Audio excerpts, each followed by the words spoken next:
Today, I'm going to show you 8 powerful ways to visualize an innovative nonprofit business model.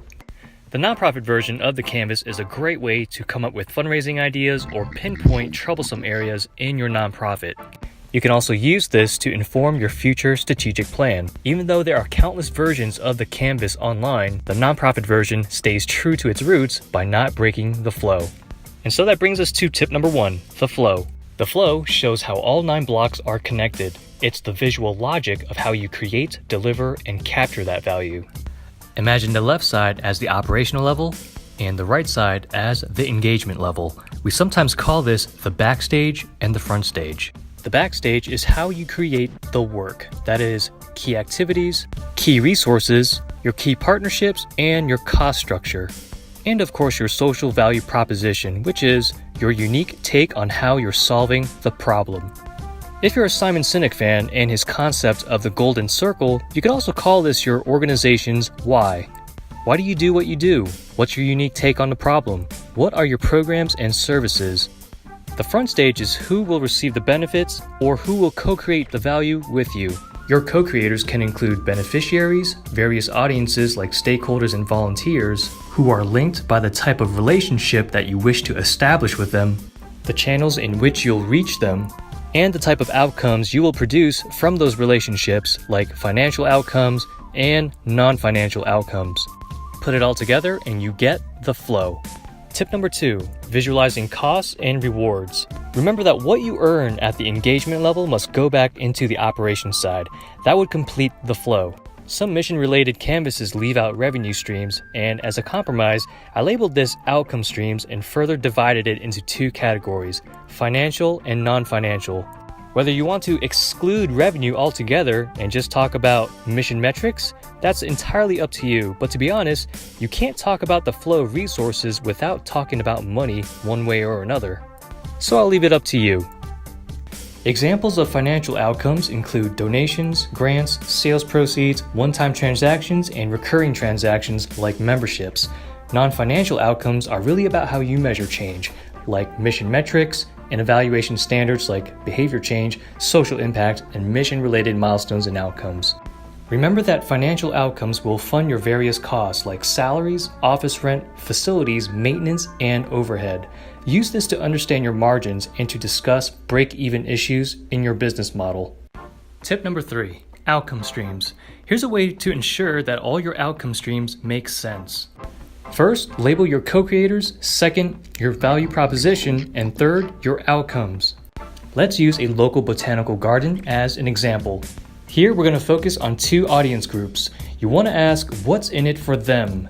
Scientists and students at the local university may love the fact that the garden is a sanctuary for many species of plants, birds, and wildlife. Families may love the fact that you have seasonal events that are unique, better paths for walking, and even better shelters for picnics. Now, you can ask, what programs and services can we create that would lead them to donate, pay for memberships, or get them to participate in paid classes and courses? Don't worry about the relations block or channels block just yet. Just make sure that you have co-creators connected to your value propositions and an outcome stream first. Tip number 4, Epicenter Thinking. I did a video on this a while back, but it goes like this. Whatever you add, subtract, or modify in your business model will definitely ripple out to affect other parts. For example, if you were to modify anything in your value proposition, how might that affect everything else? If you modified partnerships, how would that affect the operations side? If you modified co-creators, how might that affect the engagement side? Let's use the botanical garden example again. If you subtracted anything about your events, how might that reduce donations or even impact the value of a membership? On the flip side, if you added certain events and activities and courses to your value proposition, how might that increase donations or increase the value of a membership? Tip number 5, go full scale, or label the entire thing on a flip chart. Rather than sitting behind a computer all day, put it to work with other people. It's a common visual for common ground. Save the wordsmithing and the actual business planning for another day. Tip number 6, KA plus KR equals CS, or key activities plus key resources equals cost structure. In other words, what does it really cost to run your nonprofit? What do you pay in time, money, and effort to sustain the operation side? Let's imagine a stream. Think about your key activities, which can include marketing, campaigns, events, production, development, training, networking, and research. Second, take a look at your key resources.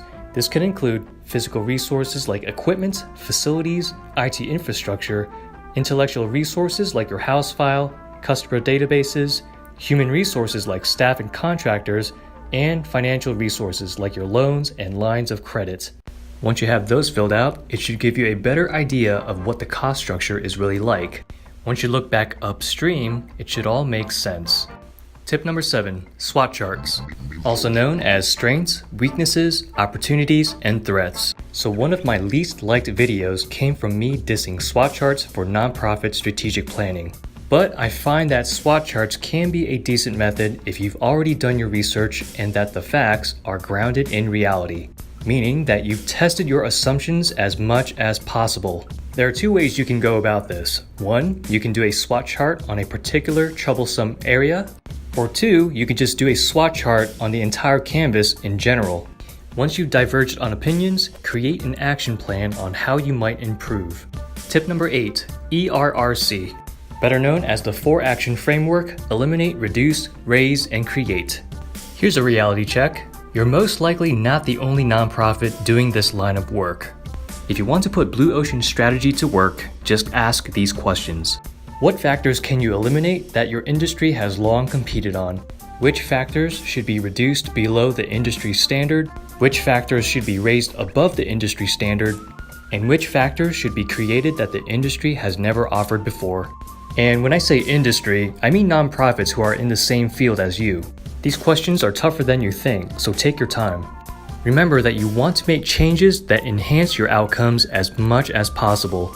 Additionally, try to reverse engineer your competition's business models before using the 4-action framework. Tip number 9, question storming. They say it's not about the right answer, but the right question. So once you've completed a canvas or 2, try using these questions as a guide. What are your major gripes and difficulties? What opportunities are missing on the operations side that could contribute to better performance? What small problems could potentially grow into bigger ones? And what barriers are preventing you from growing further? Once you've answered those questions, prototype as many future states as you possibly can. So that wraps it up. 8+1 powerful ways to visualize an innovative nonprofit business model. But once you've completed a canvas, you're not done yet. This is merely a blueprint. You might want to prototype future revenue models. You could even use this to create your nonprofit strategic plan. Get the newly designed nonprofit business model canvas in the description below, which includes the master key, a blank worksheet, and a minimal canvas with only the questions. And don't forget to subscribe for more videos just like this. And so, turning it over to you, which technique are you going to try first?